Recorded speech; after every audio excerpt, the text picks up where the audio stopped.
मीरपुर माथलोजे इलाके सैदपुर वेझो ॻोठ बशीर अहमद शेख मोहम्मद अज़ीम बुआड़ समेत ॿिया केतिराई ॻोठ बुनियादी सहूलतुनि खां महिरूम।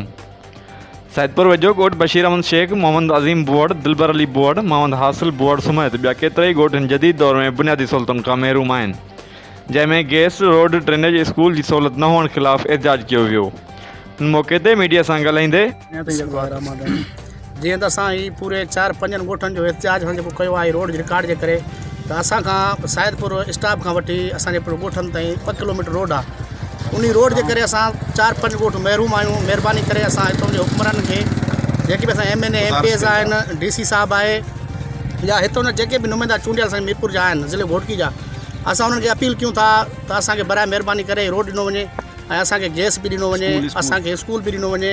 असां 4-5 ॻोठ माना इन स्कूल ऐं रोड खां तमामु महिरूम आहियूं, तकलीफ़ में आहियूं। सभिनि ॻोठनि जो असां एहसास कयूं था असांखे रोड खपे। छा खपे? रोड खपे। छा खपे? गैस ऐं रोड खपे।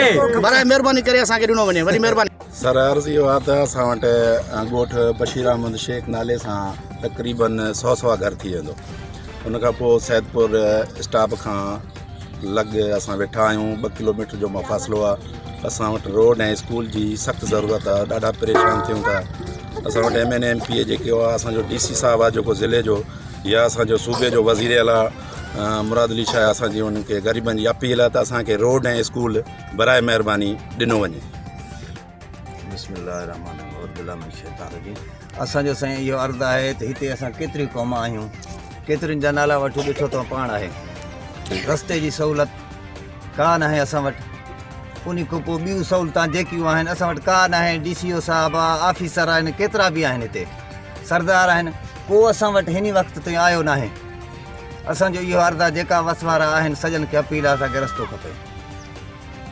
बाक़ी 4 ॻोठ आहिनि। 4 ॻोठनि में तक़रीबन 200 को घर मथे आहे। जंहिं टाइम वोटनि जो टाइम ईंदो आहे, इहे MP MNA ऑफिसर ॿिया टिया सभु आने पुॼंदा आहिनि। उन टाइम चवंदा आहिनि असां तव्हांजा साथी आहियूं। उनखां पोइ वोटनि खां पोइ जे टाइम ख़बर न पवंदी आहे काॾों आया, कहिड़े रस्ते सां गुम थी विया। असां ग़रीब अवामी ते वेठा आहियूं। थिया रस्ता चारा तव्हां ॾिठा आहिनि। ख़ुदा न ख़ासि को मरीज़ नींदा आहियूं इस्पताल ते, इस्पताल पुॼण खां पहिरीं रस्ते में पूरो थी वेंदो आहे। न स्कूल आहे, असांजा ॿार नंढड़ा नंढड़ा ॿार आहिनि, स्कूलनि जी का सहूलियत न आहे, न को गैस आहे। स्कूल वञण ते उन्हनि खे रस्ते में कुता के माण्हू का ख़बर न आहे। 3 किलोमीटर फ़ासिले ते हाणे स्कूल आहे। असांजे ॻोठ में तक़रीबन 4 ॻोठ खां वधीक आहिनि। 2003 में सोइलिंग ठही, हाणे सोइलिंग जो सिरां गुम थी वियूं आहिनि। हाणे तव्हां ॾिसो रस्तो झाका एतिरा आहिनि जे खॾा खुहियूं आहिनि। मींहुं बरसाति थींदी आहे त घरों मरीज़ मथे ते खणी करे रोड ते पुॼंदा आहियूं। मुतालबो इहो आहे त जीअं त हाणे असांजे तालके मीरपुर माथेलो में DC ऑफिस बि हिते आहे, SB ऑफिस बि हिते आहे ऐं सोना यूरिया वारनि जी फैक्ट्री आहे। उनखां पोइ एंग्रो आहे। एतिरी सहूलियत हुजण जे बावजूदु बि सोना यूरिया असांखे 1.5 किलो 2 किलोमीटर फ़ासिले ते आहे। एतिरी फैक्ट्री हुजण जे बावजूदु एतिरो ॻोठ आहे असांजो, असांजे सहूलियतुनि ते अॼु ताईं मुंतक़िल न थी आहे। रस्तो न आहे, स्कूल न आहे, न को गैस आहे। असां ग़रीब अवाम जेको आहे काठियूं करण जे लाइ वेंदा आहियूं। मींहुं बरसाति थींदी आहे,